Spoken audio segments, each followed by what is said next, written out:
Hello everyone, welcome back to my YouTube channel. So आज हम discuss करने वाले हैं how to balance chemical equation. So video को शुरू करने से पहले आप सबसे मेरी रिक्वेस्ट है, अगर आप हमारे चैनल पर नए हैं तो चैनल को सब्सक्राइब कर दीजिए, साथ ही साथ बेल आइकन को प्रेस कर दीजिए जिससे वीडियो की लेटेस्ट नोटिफिकेशन आप सभी को मिलती रहे। तो चलिए वीडियो को शुरू करते हैं। तो किसी भी केमिकल इक्वेशन को बैलेंस करने के लिए सबसे पहले आपको याद रखना है कि आपको सबसे पहले बैलेंस करना है मेटल्स को। मेटल्स जैसे यहाँ पर sodium, aluminium, iron, zinc, copper, manganese, जो भी मेटल्स होंगे सबसे पहले आपको मेटल्स को बैलेंस करना है। Then second non metal. जब मेटल्स बैलेंस हो जाएंगे तब हम आएंगे नॉन मेटल्स पर। नॉन मेटल्स जैसे कार्बन हो गया, nitrogen, sulphur, chlorine, fluorine, bromine, iodine. Then third पे हम बैलेंस करेंगे हाइड्रोजन को। देन फोर्थ पे ऑक्सीजन को। अब यहाँ पर हाइड्रोजन, ऑक्सीजन भी नॉन मेटल्स ही हैं, लेकिन इन दोनों के अलावा जो मेटल्स होते हैं ना, उनको सबसे पहले हम बैलेंस करेंगे। जब वो बैलेंस हो जाएंगे तब हम आएंगे हाइड्रोजन पर। ठीक है, हाइड्रोजन को बैलेंस करेंगे। जब हाइड्रोजन बैलेंस हो जाएगा फिर से आपको चेक करना है मेटल नॉन मेटल बैलेंस है या नहीं।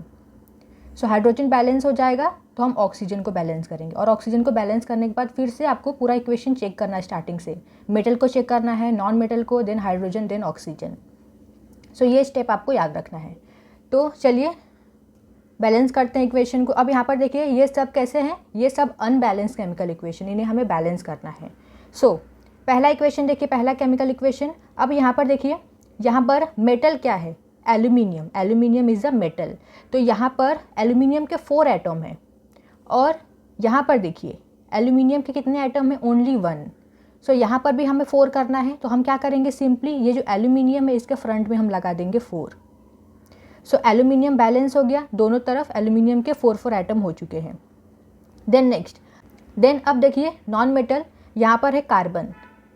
तो कार्बन के यहाँ पर कितने एटम है, 3, और यहाँ पर कार्बन के कितने एटम है, ओनली 1। सो यहाँ पर भी हमें 3 करना है, तो हम क्या करेंगे, इस कार्बन के फ्रंट में लगा देंगे 3। सो देखिए दोनों तरफ कार्बन के 3 एटम हो चुके हैं। अब वापस से मेटल को चेक कीजिए, मेटल बैलेंस है या अनबैलेंस हो चुका है। तो एल्यूमिनियम के 4 एटम है, यहाँ पर भी एल्यूमिनियम के 4 एटम हैं, कार्बन 3, कार्बन 3। अब मेटल बैलेंस हो गया, नॉन मेटल बैलेंस हो गया। अब हम देखेंगे हाइड्रोजन को। सो यहाँ पर हाइड्रोजन के कितने एटम हैं, 2, और यहाँ पर राइट हैंड साइड में हाइड्रोजन के कितने एटम हैं, यहाँ पर देखिए 4, और यहाँ पर आगे 3 है, तो मल्टीप्लाई कर देंगे, 3 4 12। सो यहाँ पर हाइड्रोजन के 12 एटम हैं, एंड यहाँ पर भी देखिए, यहाँ पर भी हाइड्रोजन है, यहाँ पर हाइड्रोजन के 3 एटम है, और यहाँ पर फ्रंट में 4 लगा है, तो मल्टीप्लाई कर दो, 4 3 12। सो 12 + 12 24। सो यहाँ पर राइट हैंड साइड में हाइड्रोजन के 24 एटम हैं। यहाँ पर भी हमें हाइड्रोजन के 24 एटम को दिखाने हैं। सो यहाँ पर 2 है, अगर हम यहाँ पर हाइड्रोजन के फ्रंट में 12 लगा देंगे तो कितना हो जाएगा, 24 हो जाएगा। 12 2 24। सो हाइड्रोजन बैलेंस हो गया, यहाँ पर हाइड्रोजन के 24 एटम हो चुके हैं, और यहाँ पर भी हाइड्रोजन के 24 एटम हैं। अब हाइड्रोजन बैलेंस हो गया। अब फिर से चेक कीजिए मेटल नॉन मेटल को। तो एल्यूमिनियम 4, यहाँ पर एल्यूमिनियम 4, कार्बन कितने, यहाँ पर कार्बन के 3 एटम है, यहाँ पर कार्बन के 3 एटम है। Then hydrogen 24 and 24। अब ऑक्सीजन देख लेते हैं, तो यहाँ पर ऑक्सीजन के 12 एटम है, एंड हियर 4 3 12। यहाँ पर ऑक्सीजन के 3 एटम है और फ्रंट में 4 है, तो कितना हो गया, 4 3 12, मतलब ऑक्सीजन बैलेंस है। So this is the balance chemical equation. Then see the second chemical equation. So इसमें मेटल क्या है, copper is a metal. So यहाँ पर देखिए लेफ्ट हैंड साइड पर कॉपर के कितने एटम है, ओनली 1, एंड यहाँ पर भी कॉपर कितना है, एक ही है, तो कॉपर बैलेंस है। अब जाते हैं हम नॉन मेटल पर। सो यहाँ पर नॉन मेटल क्या है, नाइट्रोजन। नाइट्रोजन के यहाँ पर 1 एटम है, और यहाँ पर नाइट्रोजन के 2 एटम है। सो यहाँ पर भी 2 करना है, तो हम क्या करेंगे, नाइट्रोजन के फ्रंट में लगा देंगे 2। सो नॉन मेटल भी बैलेंस हो गया, डेट इज़ नाइट्रोजन बैलेंस हो गया है। अब हम बैलेंस करेंगे किसको, हाइड्रोजन को। तो यहाँ पर हाइड्रोजन के 2 एटम है, और यहाँ पर हाइड्रोजन के कितने एटम है, 2 3 6। तो यहाँ पर 6 करने के लिए हम क्या करेंगे, यहाँ पर हाइड्रोजन के फ्रंट में 3 लगा दो, तो हो जाएगा 3 2 6। तो हाइड्रोजन बैलेंस हो गया। अब ऑक्सीजन के पास चलते हैं। तो यहाँ पर ऑक्सीजन का कितने एटम है, 1, और यहाँ पर 3। तो यहाँ पर हमें 3 करने के लिए क्या करेंगे, ये जो फॉर्मूला है इसके फ्रंट में लगा देंगे 3। हम हमेशा फॉर्मूला के फ्रंट में ही कोएफिशिएंट को लगाते हैं, नंबर को लगाते हैं। आप इस तरीके से ऑक्सीजन के इस तरह नीचे नहीं लगा सकते, या फिर कॉपर ऑक्सीजन के बीच में नहीं लगा सकते। हमेशा जो नंबर होगा उसको हम क्या करेंगे, फॉर्मूला के फ्रंट में ही लगाएंगे। सो यहाँ पर ऑक्सीजन के 3 एटम थे और यहाँ पर भी ऑक्सीजन के 3 एटम हो गए हैं। अब स्टार्टिंग से चेक करते हैं। मेटल को देखिए, यहाँ पर मेटल के कितने एटम हैं, कॉपर कितने हो चुके हैं, यहाँ पर देखिए 3 लगाए तो यहाँ पर कॉपर हो गया है 3। यहाँ पर भी हमें 3 करना है तो इस कॉपर के फ्रंट में लगा देंगे 3। सो कॉपर बैलेंस हो गया 3-3। देन नाइट्रोजन को देखिए, यहाँ पर 2 है, यहाँ पर 2 है, नाइट्रोजन बैलेंस है। Then hydrogen 3 2 6, 3 2 6। Then oxygen 3-3। Now this is the balance chemical equation.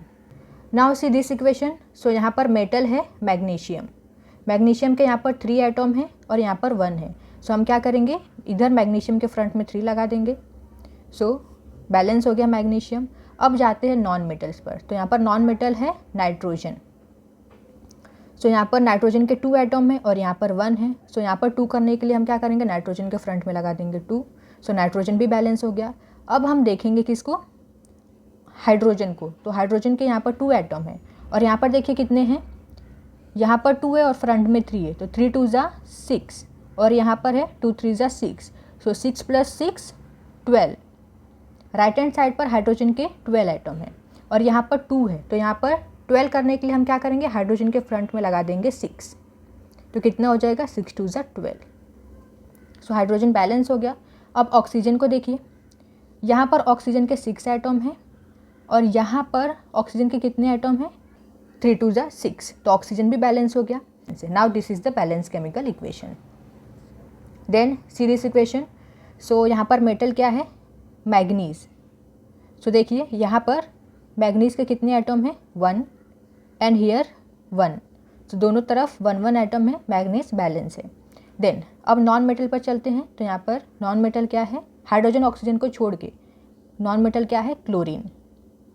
So यहाँ पर क्लोरीन के 1 एटम है एंड यहाँ पर देखिए 2 + 2 4। यहाँ पर राइट हैंड साइड पर क्लोरीन के 4 एटम है और यहाँ पर 1 एटम है। तो यहाँ पर 4 करने के लिए हम क्या करेंगे, यहाँ पर इस फॉर्मूले के फ्रंट में लगा दो 4। सो क्लोरीन के 4 एटम हो चुके दोनों तरफ। अब मेटल बैलेंस कर लिया हमने, नॉन मेटल भी बैलेंस कर लिया।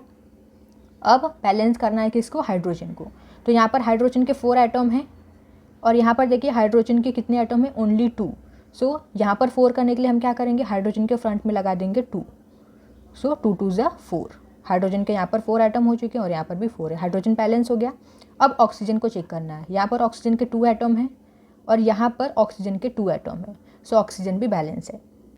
स्टार्टिंग से चेक कर लो इक्वेशन को। Manganese 1 1, then chlorine 4 atom and 2 2 4, then hydrogen 4 atom and here also 4 atom, oxygen here 2 and here 2. Now this is the balanced chemical equation. See the next equation. So see here, यहाँ पर इस equation में देखिए metals नहीं है, ठीक है, कोई भी मेटल नहीं है यहाँ पर। सो जब इक्वेशन में मेटल नहीं दिया हो, मेटल प्रेजेंट ना हो, तब आपको नॉन मेटल देखना है, ठीक है। यहाँ पर नॉन मेटल क्या है, कार्बन, ठीक है। हाइड्रोजन ऑक्सीजन भी नॉन मेटल है लेकिन इनको हम बाद में बैलेंस करते हैं, ठीक है। इनके अलावा जो नॉन मेटल है उनको बैलेंस करेंगे सबसे पहले। तो यहाँ पर कार्बन है, यहाँ पर कार्बन के 2 एटम है और यहाँ पर कार्बन के 1 एटम है। तो यहाँ पर भी हमें 2 करना है तो हम क्या करेंगे, फ्रंट में यहाँ पर लगा देंगे 2। सो कार्बन बैलेंस हो गया। देन अब बैलेंस करेंगे हम हाइड्रोजन को। यहाँ पर 6 है और यहाँ पर 2 है, तो यहाँ पर हम 3 लगा देंगे तो कितना हो जाएगा, 3 2 6। हाइड्रोजन भी बैलेंस हो गया। अब ऑक्सीजन देखिए, यहाँ पर ऑक्सीजन के 2 एटम है और यहाँ पर कितने हैं, 2 2 4 एंड 3, 4 + 3 7। यहाँ पर ऑक्सीजन के 7 एटम हैं और यहाँ पर 2 एटम है। तो 2 को आप 7 कैसे बनाओगे, आप अगर 2 में 1 मल्टीप्लाई करोगे तो 2 ही रहेगा, 2 में 3 मल्टीप्लाई करते हो तो 6 आ जाएगा, 2 में 4 मल्टीप्लाई करोगे तो कितना आ जाएगा, 8 आ जाएगा। मतलब 2 में आप अगर आप कोई भी नंबर मल्टीप्लाई करते हो तो आपको 7 नहीं मिलेगा। इसीलिए यहाँ पर हम क्या करेंगे, यहाँ पर इस 2 में हम मल्टीप्लाई करेंगे फ्रैक्शन नंबर को। तो यहाँ पर हम कौन सा फ्रैक्शन लेंगे, तो ये जो 7 है, 7 को लिखेंगे। उसके बाद ऑक्सीजन के 2 एटम थे तो यहाँ पर नीचे आ जाएगा 2, मतलब इस 2 को हम मल्टीप्लाई करेंगे 7/2 से। सो ये 2 2 कैंसिल हो जाएगा, बचा क्या, 7। सो दोनों तरफ 7 आइटम हो गए हैं। अब यहाँ पर हमने क्या मल्टीप्लाई किया था, 7/2, तो यहाँ पर ऑक्सीजन के फ्रंट में हम लिख देंगे 7/2। अब यहाँ पर देखिए ये तो फ्रैक्शन नंबर है, ठीक है, अभी इसे हमें हटाना है। सो इसे हटाने के लिए हम क्या करेंगे, ये जो पूरा इक्वेशन है ना, ये नीचे जो भी नंबर रहता है डिनोमिनेटर में, इस नंबर से हम इस पूरे इक्वेशन को मल्टीप्लाई कर देंगे। सो चलिए मल्टीप्लाई कर लेते हैं। सो इस पूरे इक्वेशन को किससे मल्टीप्लाई करेंगे, 2 से। सो यहाँ पर इस फॉर्मूला के आगे कोई नंबर नहीं है, ठीक है, 1 है, कुछ नहीं है मतलब 1 है। सो 1 में हम 2 को मल्टीप्लाई करेंगे तो क्या आएगा, 2। सो यहाँ पर आ जाएगा 2। देन 7/2 में 2 को मल्टीप्लाई करो तो 2 कैंसिल हो जाएगा, बचा क्या, 7। देन इस 2 में 2 मल्टीप्लाई करेंगे तो क्या आ जाएगा, 4, और यहाँ पर 6। इस इक्वेशन को अच्छी तरीके से हम लिख देते हैं, 2C2H6 plus 7O2, then 4CO2। 2 में हमने 2 मल्टीप्लाई किया तो कितना आ गया, 4 आ गया। ये 2 हटा देते हैं, यहाँ से 3 हटा देते हैं। Then 6H2O। Now this is the balance chemical equation. Now see this one. So यहाँ पर देखिए, यहाँ पर मेटल है आयरन, तो यहाँ पर आयरन का 1 एटम है और यहाँ पर 2 है, तो यहाँ पर 2 करना है तो फ्रंट में हम लगा देंगे 2। सो आयरन बैलेंस हो गया। अब नॉन मेटल क्या है, सल्फ़र, तो यहाँ पर सल्फ़र के कितने एटम है, 2 2 ज़ा 4, और यहाँ पर कितने हैं, 1, तो 4 करने के लिए हम यहाँ पर फ्रंट में 4 लगा देंगे, तो सल्फ़र भी बैलेंस हो गया। अब यहाँ पर देखिए हाइड्रोजन नहीं है, तो यहाँ पर नेक्स्ट क्या है, ऑक्सीजन को बैलेंस करेंगे, क्योंकि हाइड्रोजन नहीं है तो ऑक्सीजन के कितने एटम है, यहाँ पर 2 है, और यहाँ पर देखिए कितना है, 4 2 ज़ा 8, एंड यहाँ पर 3 है। सो 8 + 3 कितना हो गया, 11। तो यहाँ पर ऑक्सीजन के 11 एटम है और यहाँ पर ऑक्सीजन के 2 एटम है। तो अब देखिए यहाँ पर 2 में आप कोई भी नंबर मल्टीप्लाई करोगे तो आपको 11 तो नहीं मिलेगा, इसलिए हम क्या करेंगे, इस 2 को मल्टीप्लाई करेंगे हम किससे, फ्रैक्शन से। तो यहाँ पर हम ले लेंगे 11/2। सो ये 2 2 कैंसिल हो जाएगा, बचा क्या, 11। दोनों तरफ 11 आइटम हो गए। तो ये जो 11/2 था इसको हम यहाँ पर लिख देंगे। अब इसे हमें हटाना है, ठीक है। सो इसे हटाने के लिए हम क्या करेंगे, डिनोमिनेटर में 2 है तो इस पूरे इक्वेशन को 2 से मल्टीप्लाई कर दो। सो यहाँ पर 2 मल्टीप्लाई करेंगे तो क्या आ जाएगा, 2 2 ज़ा 4, यहाँ पर आ जाएगा 4। देन यहाँ पर 2 मल्टीप्लाई करेंगे तो 2 2 कैंसिल हो जाएगा, बचेगा 11। देन नेक्स्ट यहाँ पर कुछ नहीं है, सो कुछ नहीं है मतलब 1 है। सो इस 1 में 2 को मल्टीप्लाई करोगे कितना मिलेगा, 2। देन 4 में 2 मल्टीप्लाई करेंगे तो आ जाएगा 8। सो इस इक्वेशन को अच्छी तरीके से यहाँ पर मैं लिख देती हूँ, that is 4FeS2 plus 11O2 2Fe2O3 plus 8SO2। This is the balance chemical equation.